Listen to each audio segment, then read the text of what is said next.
Estamos no Museu da Montanha Sarda de Arezzo e viemos apresentar as reconstruções da exposição da Associação Impronte de História e Historical Traces. Aqui podem ver a reconstrução de uma torre nurágica como era originalmente, completa com seu terraço e varanda de madeira sustentada por mísulas. A reconstrução é muito interessante, pois é a reprodução em escala do nurag Santa Bárbara de Sindia. Um nurag muito interessante porque possui, como se vê no paramento externo, numerosos furos em espiral onde se presume que ficavam vigas, por isso chamados furos pontai ou buracos pontai. Aqui podemos ver o interior da torre nurágica, reconstruída pelo artesão Efísio Busonera, segundo nosso projeto. No modelo observa-se a câmara interna, a escada em espiral e a câmara do andar superior. E aqui também temos a escada que sobe e termina no terraço com este pequeno modelo, quase uma cúpula, que permite sair da escada de forma protegida. Este é um detalhe, pelo menos interpretado por nós assim, observável também nos modelos de nurag, onde está presente de fato esta espécie de pequena ogiva terminal. A ideia, a hipótese qual é? Que chovendo, esta estrutura protegia a escada da possível entrada de líquidos e, portanto, da água da chuva dentro da própria escada, que com o tempo acabaria se arruinando por causa dessas infiltrações.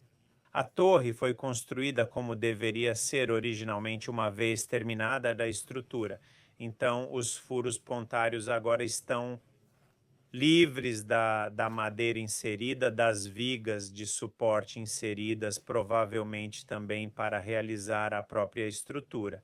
E, finalmente, a torre termina com as corbelas, ou melhor, os regimensola, que, com essa forma angular, sustentam uma galeria feita, neste caso, em madeira.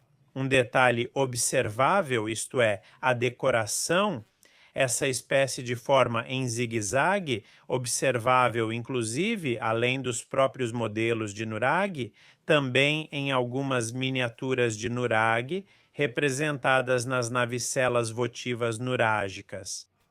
Um último detalhe de extremo interesse é a presença, obviamente, da porta, mas ainda mais da janela grande do andar superior.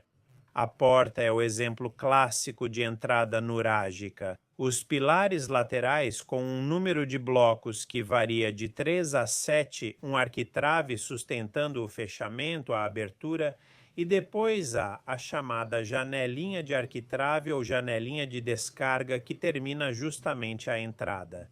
Então, neste caso bem centralizada, em outros casos observa-se uma certa variação entre a orientação da entrada e a orientação da janela. Neste caso, a janela está exatamente alinhada com a entrada e apresenta uma série de detalhes bem interessantes, incluindo o trabalho do próprio arquitrave colocado para fechar a janela, mas até nas laterais há reentrâncias que se supõe podiam ser usadas como encaixes úteis para uma janela ou para um fechamento de madeira com o qual literalmente tampar essa abertura. Um último detalhe de extremo interesse é a presença, obviamente, da porta, mas ainda mais da janela do andar superior. A porta é o exemplo clássico de entrada nurágica. Os pilares laterais, com blocos variando de 3 a 7, um arquitrave sustentando o fechamento da abertura e depois a chamada janela de arquitrave ou janela de descarga que finaliza a entrada.